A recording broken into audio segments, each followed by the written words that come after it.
Daily Words of God. One must not rely on experience and imagination to know God's righteous disposition. When you find yourself facing God's judgment and chastisement, will you say that God's word is adulterated? Will you say that there is a story behind God's rage and that it is adulterated? Will you slander God, saying that His disposition is not necessarily entirely righteous? When dealing with each of God's acts, you must first be certain that God's righteous disposition is free of any other elements, that it is holy and flawless. These acts include God's striking down, punishment, and destruction of humanity.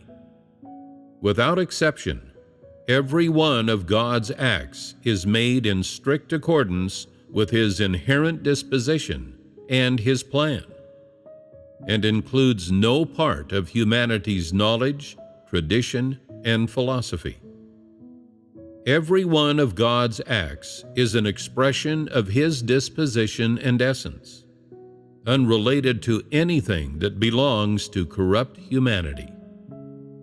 Mankind has the notion that only God's love, mercy, and tolerance toward humanity are flawless, unadulterated, and holy. And no one knows that God's rage and His wrath are likewise unadulterated. Furthermore, no one has contemplated questions such as why God tolerates no offense, or why His rage is so great. On the contrary, some mistake God's wrath for a bad temper, such as that of corrupt humanity, and misunderstand God's anger to be the same rage as that of corrupt humanity.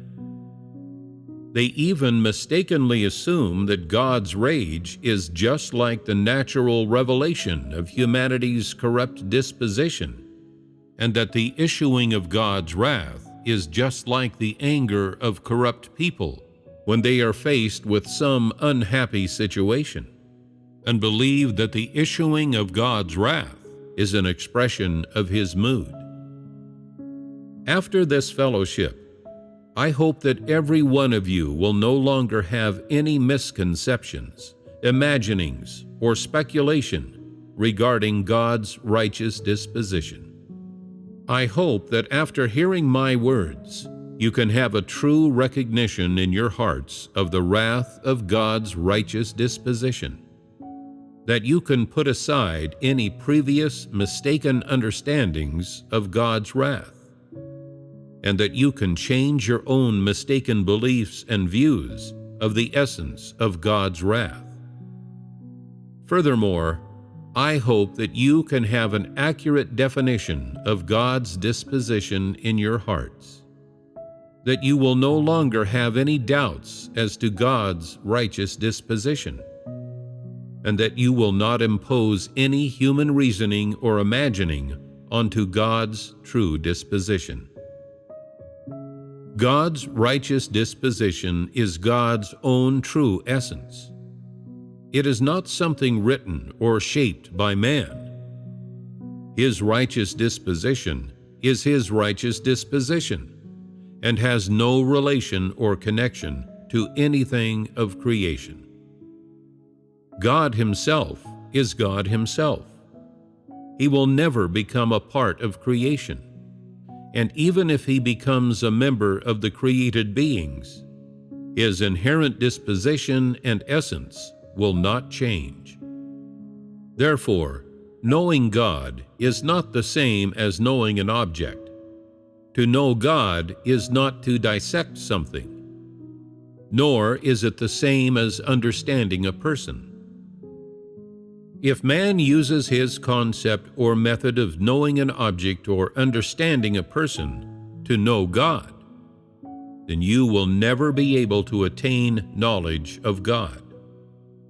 Knowing God is not reliant on experience or imagination, and therefore you must never impose your experience or imagination on God.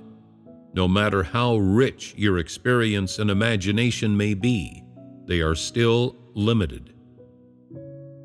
What is more, your imagination does not correspond to facts, and much less to the truth, and it is incompatible with God's true disposition and essence. You will never succeed if you rely on your imagination to understand God's essence.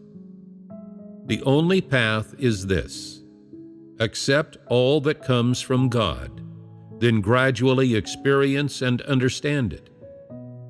There will be a day when God will enlighten you to truly understand and know Him because of your cooperation and because of your hunger and thirst for the truth.